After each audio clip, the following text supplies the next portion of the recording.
Şənbə söhbətləri. Ədəbiyyat almanaxı.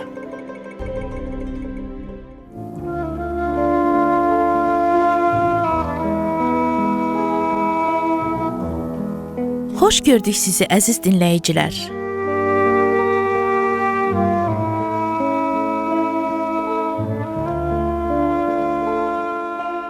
Ədəbiyyat aləmi hələ də kəşf olunmamış bir sehirdir. Bu dünyadan neçə qələm adamı keçdi. Onların yazdığı əsl ədəbi nümunələr isə yaddaşlarda qalıb. Onları ölümsüz etdi. İnsan yaddaşına həkk olunmuş ədəbi nümunələr müəllifi yaşatmağa davam edir. Onu ölümsüzləşdirir. Cismi ilə dünyadan köçən bir çox yazıcı və şairlər var ki, biz onları yazdıqları ilə xatırlayırıq.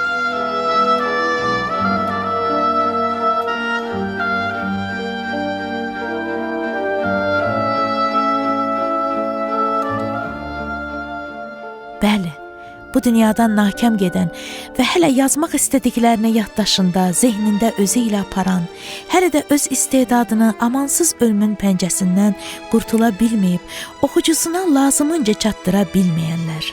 Bugün öz qısa ömründə həyata bir ismaric belə ötürə bilən, yaradıcılıq günəşini bu dünyada qoyub gedən yazıçılarımızı anırıq.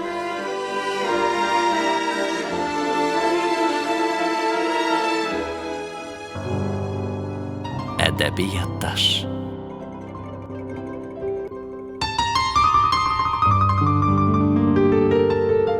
Ədəbi yaddaş rubrikamızda mərhum yazıcımız Pərviz Yusifi yada salacağıq. O ömrünün 35 ilini yaşadı. Yalnız hələ də indiki müasir yazıçıların və oxucuların sevərək oxuduğu, unutmadığı bir yazıcıdır.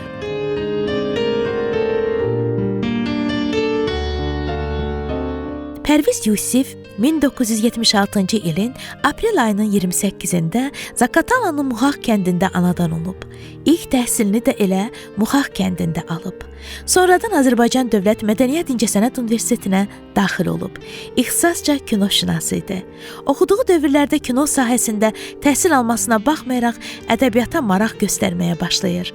Elə tələbəlik illərindən hekayələri və povestləri müxtəlif ədəbi orqanlarda çap olunur.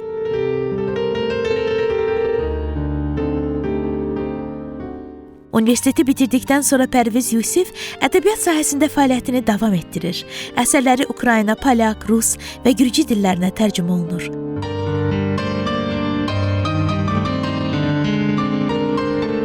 ...2004-cü ildə ilin ən yaxşı nasiri nominasiyasında Gənclər və İdman Nazirliyinin mükafatına layiq görülür. Azərbaycan Yazıçılar Birliyinin üzvü olur.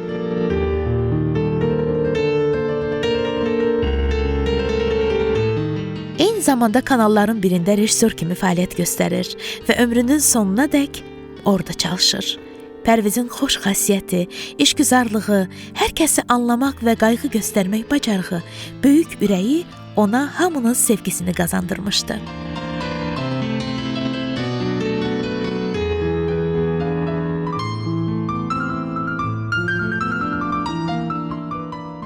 Bugün studiyamıza Pərviz Yusifin çox əziz dostlarını dəvət etmişik. İlk əvvəl sizə bizim sevimli diktorumuz, əməkdar artist, Azərbaycan Televiziya və Radio Verişləri Səhmdar Cəmiyyətinin sədr müavini Rafiq Həşimovu təqdim edirik. Xoş gəlmisiniz Rafiq müəllim. Çox sağ olun, təşəkkür edirəm. Rafiq müəllim, bugün mərhum yazıçımız Pərviz Yusifi anırıq. O bizim hər birimizin sevimli dostu olub və Azərbaycan ədəbiyyatında da çox az ömründə 35 yaş ömür yaşasa da çox böyük iz qoyub getmiş bir yazıçımızdır və kinoşünasımızdır. Mən istərdim ki, onun bugün çox yaxın dostlarına müsahibə götürdüm və bilirəm ki, siz də o dostların sırasındasınız və hətta onun Qum Kəndir kitabında tez-tez sizin adınız çəkilir. Səlim Babulluoğlunun, Vəli Əkbərin sizin adlarınız çox tez-tez çəkilir. Onun o kiçik aforizmlərində yer tapmısınız və mən bilirəm ki, mərhum yazıcımız Pərviz Yusifin ürəyində də, həyatında da böyük rol oynamış bir dost olmusunuz. İstərdim ki, xatirələrinizi danışasınız onun haqqında. Əvvəla onu deyim ki, çox cavan getdi. 35 yaş. Pərvizlə mən Yazıçılar Birliyində tanış olmuşdum. Səlim Babulluoğlunun otağında. Onlar daha yaxın dost idilər. və biz bir-birimizlə həmişə Səlimlə, bütün dostlarla bir-birimizi tanış eləyərdik, əhatə geniş olardı. O cümlədən Pərvizlə tanış oldum. Sonra həyat elə gətirdi ki, mən 2006-2007-ci illərdə 1 il 4 ay Lider televiziyasında aparıcıların nitqi ilə məşğul oldum. Pərviz də o zaman orada çalışırdı. Daha sıx oldu ünsiyyətimiz. Pərviz istedadlı adamı idi. Özünə məxsus, dəstxətli üslubu olan adamı idi. Düşüncəsi ilə fərqli idi. Maneraları ilə. Bilirsiniz, mən bəzən müşahidələrimdən bəlkə bu qənaətə gəlmişəm. Çox kök adamlar həmişə xeyirxah olurlar. Pərvizə də hərdən deyərdim ki, bu boyda adam hökmən xeyirxah olmalıdır da.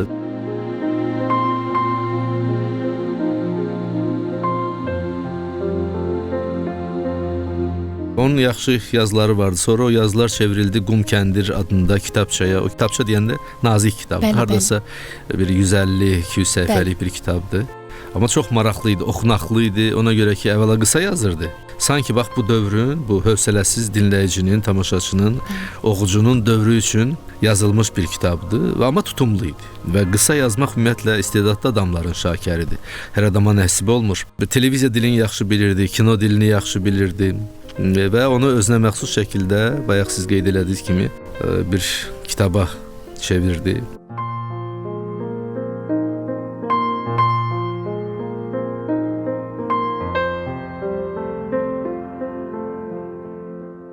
Valideynlərin tanıyırdıq, evlərində olmuşduq. Sonra onun yas mərasiminə gedəsi olduq. Qarlı bir gün idi. Bundan əvvəlsə bir gün nə üçünsə xatırladım, icazənizlə onu da deyim. Lider televiziyasının həyətində gəzirdik. O da kimlənsə telefonla danışırdı. Bir sevinç həyəcanı vardı. Danışdı. Biz də ora-bura var-gəl eləyirik. Birdən çöndü ki, mənim qızım oldu. Sən bir ad deyə bilərsən? Mən dedim ki, Pərviz, çox xoş deyirəm bu adı. Qızım olsa bu adı qoyardım, amma sən məmnuniyyətlə bunu deyirəm. Banu. Elə həmin dəqiqə zəng elədi ki, qızın adını Banu qoyduq. Bunu da xatırlayıram. 3 gözəl balası, bir-birindən yaraşıqlı, gözəl qız övladı. Allah evladlarının bəxtini yaxşı eləsin. Dediyim kimi gözəl balaları var.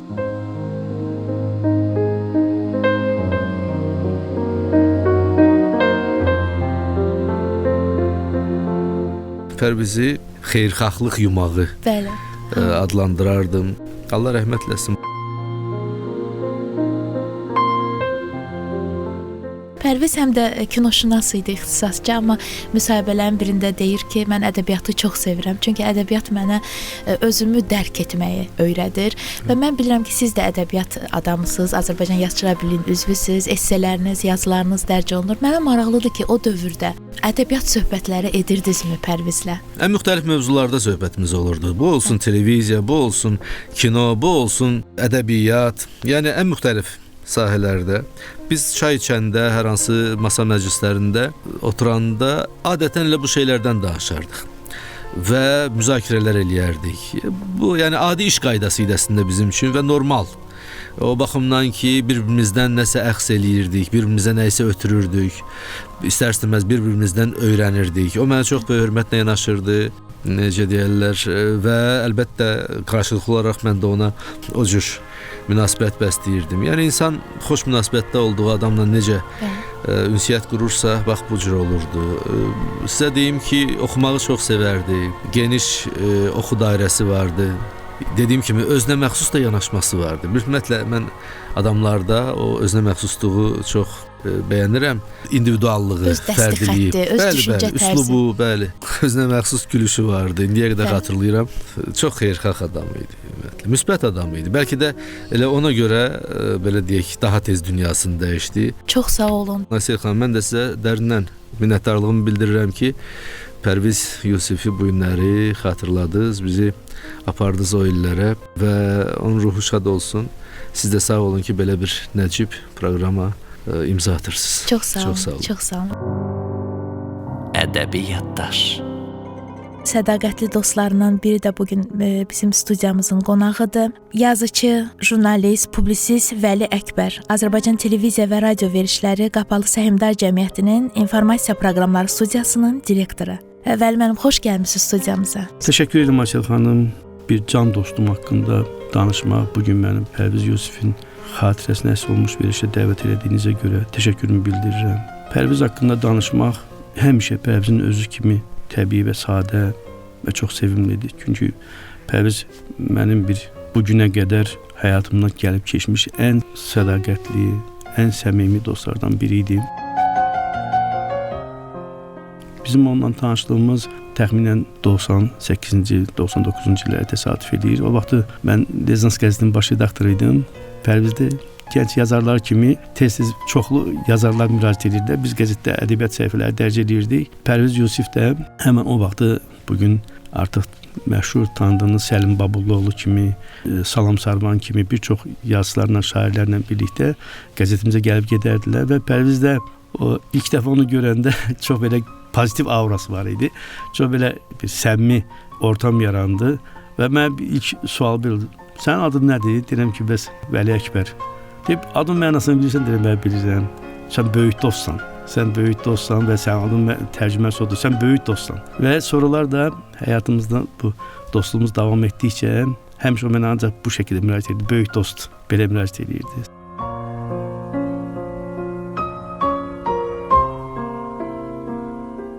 Sonradan biz onunla bərabər iş yoldaşı olduq.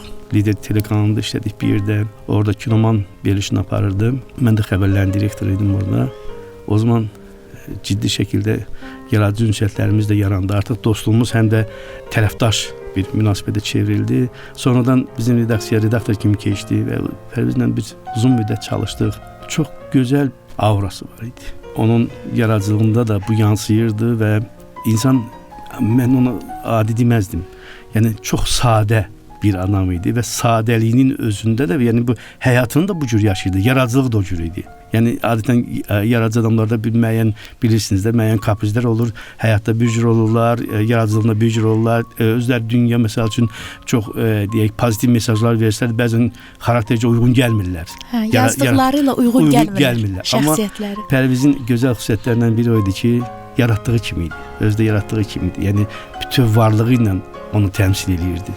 Bizim onunla belə dostluğumuz, deyək ki, elə ilk gündən necə başladısa və son onunla bu həyatda vidalaşdığımız günə qədər o şəkildə davam elədi.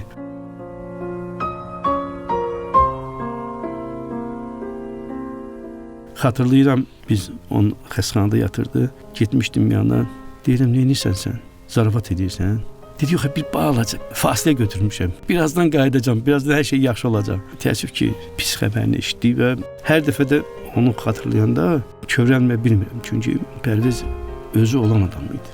Həm də çox pozitiv insan idi. Son dəqiqədə biz ona nur topu deyirdik. Yəni o həm fizioloji görünüşü ilə, həm o bütün fiziki görünüşü ilə birlikdə biz ona nur topu deyirdik. Deyirdik ki, və çox maraqlı idi.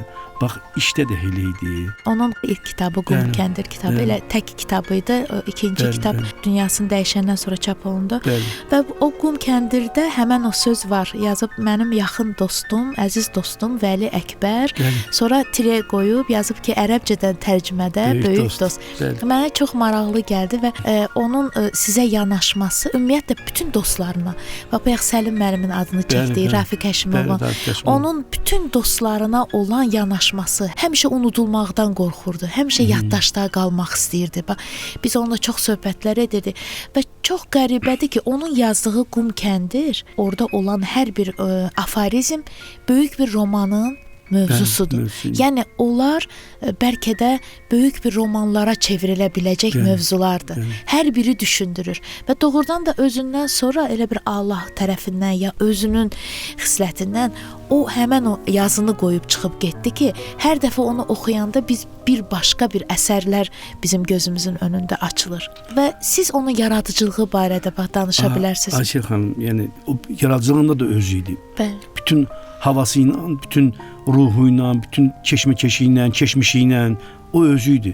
Bütün siz o Qum Kəndir dediniz, təsəvvür edirsiniz. O Qum Kəndir kitabını mənə təqdim edəndə mənim heç xəbərim yox idi ki, məsələn, Pərviz artıq kitabını hazırlayır və çox mütəvazi adam olduğuna görə heç vaxt heç kimə əziyyət verməzdi. Hansı əziyyətlərini o kitabı ortaya gətirirdi. Onu gətirib təqdim elədi, böyük dost, kitabım çıxıb. Belə gətirdi, təqdim elədi və dedi, sənin haqqında yazmışam orada. Orada mənim başıma gələn bir hadisə var. Bir Pritçafason bir deyək ki, belə bir şey yazıb orada.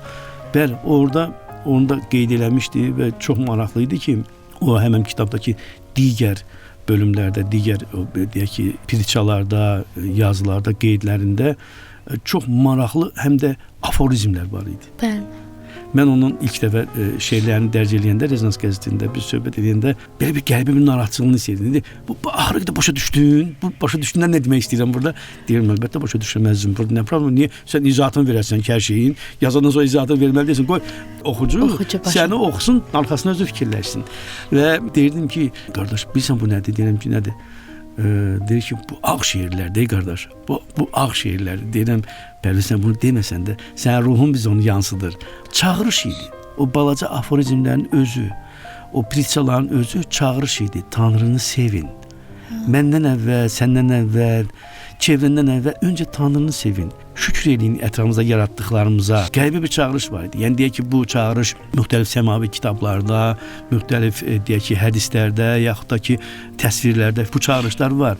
Amma Pərvizdə özünə məxsus bir şeydir. Pərvizdə yəni bunu müasir, modern formada eləyə bilirdi. Mən onun evində də oldum Zaqatalada və onun ailə üzvlərinə olan qayğısı tamamilə mən başa düşdüm ki, Pərviz heç uşaq olmayıb. Pərviz elə kiçik yaşlarından hamının qayğısını çəkən. Mən onu demək istirdim.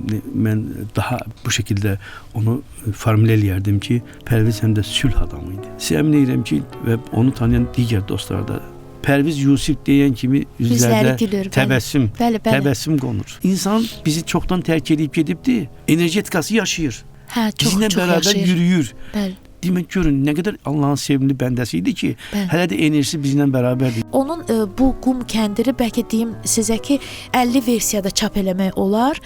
Yeni texnologiyalara uyğunlaşdırıb da, o süni intellekti də uyğunlaşdırıb çap etmək olar və bu günün sabahın yazısıdır. Və bu cür yazıçılar çox az, nadir hallarda gəlir. Bizim klassiklərimizdən də ədəbiyyatımıza gəlib və onların ola bilər ki bu qədər qarışıq dövrü deyildi deyə təbliğatı gözəl gedib. Amma Pərviz Yusifin təbliğatı da getmir, amma onun çox gözəl ədəbi nümunələri var.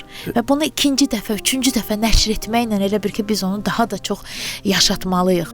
Pərvizi ötürmək lazımdır. Pərvizi yeni gələn nəslə, yeni gələn yaradıcı insanlara da onun yaradıcılığından bəzi nümunələri ötürmək lazımdır. Çünki Pərvizin başladığı o bayaq dediyiniz bir roman qədər olan balaca bir hekayəsi, bir roman qədər olan bir aforizmlər filan da bunlar yatır. Bu nüvədir. Və mənə gəlir ki, oradan faydalanan insanlar olacaq. Çox böyük bir mesajdır, bəli. Və mən sizə təşəkkür edirəm, Vəli müəllim, bu dəyərli vaxtınızı bizə ayırdınız və çox gözəldir Pərvizin dostları ilə danışmaq, söhbət etmək hər dəfə. Sizə təşəkkür edirəm. Çox sağ olun. Çox sağ olun Ayşəl xanım. Mən də sizə təşəkkür edirəm ki, dəvət eləmisiniz ki, dostum haqqında söz demək imkanım olsun. Pərviz haqqında çox şeylər danışa bilərdim də, amma Pərviz haqqında danışanda və sizə bayaq dediyim kimi sadəcə ürəyimə bir isti hava yayılır. Onun ikinci kitabının da adı Bir Sevginin Tarixçəsidir və biz onu anasına həsr etdik Leyla xanıma. Çünki doğrudan da Pərviz bizim üçün bir sevgi tarixçəsidir sanki. Təşəkkür edirəm. Pərviz unudulmayan insandır, unudulmayacaq. Biz varıq, Pərviz də var. Çox sağ olun. Mən hara baxdım, hər yerdə səni gördüm. Bulvara çıxdım, Xəzərdə səni gördüm. Başladı Xəzrin, gilavar əsti yenəm. Bir məktub yazdım, dostum mən sənəm. Ay əziz dostum, gəncliyim mənim, hardasan gəl. Sən yoxsan itib dincliyim mənim, hardasan gəl. Hər dərdə qənim, ay dostum mənim, hardasan gəl. Sən qürbətdən qayıt gəl. Yığışır dostlar, görünür sənin yerin. Aranı kəsib dənizlər dərin, dərin. Bax gəlir payız, Bakıya yağış yağır. Gözlərim səni gəzir, axtarır. Harda olsan da sən Könlümdə yaşarsan, Qürbətdə qalan əbədi bir baharsan. Təsəlli budur, ay əziz dostum mənim. Nə yaxşı bu dünyada sən varsan. Ay əziz dostum, gəncliyim mənim, hardasan gəl. Sən yoxsan itib dincliyim mənim, hardasan gəl. Hər dərdə qənim, ay dostum mənim, hardasan gəl. Sən qürbətdən qayıt gəl. Ay əziz dostum, gəncliyim mənim, hardasan gəl. Sən yoxsan itib dincliyim mənim, hardasan gəl. Hər dərdə qənim, ay dostum mənim, hardasan gəl. Sən qürbətdən qayıt gəl.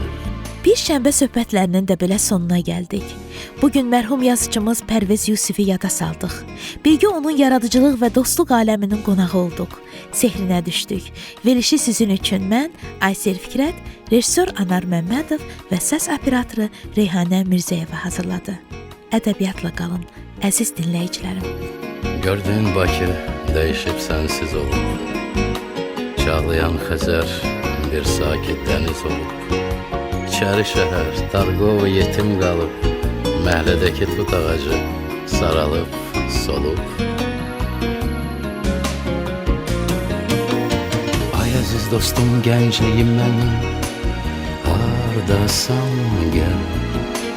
Sən yoxsan itib dincliyim mənim, hardasan gəl. Hər dərdə qənim, ay dostum mənim, hardasan gəl. Sən qürbətdən qayıt gəl. Ay əziz dostum, gəncliyim mənim, hardasan gəl. Sən yoxsan itib dincliyim mənim, hardasan gəl. Hər dərdə qənim, ay dostum mənim, hardasan gəl. Sən qürbətdən qayıt gəl. Sən qürbətdən qayıt gəl. Sən qürbətdən qayıt gəl.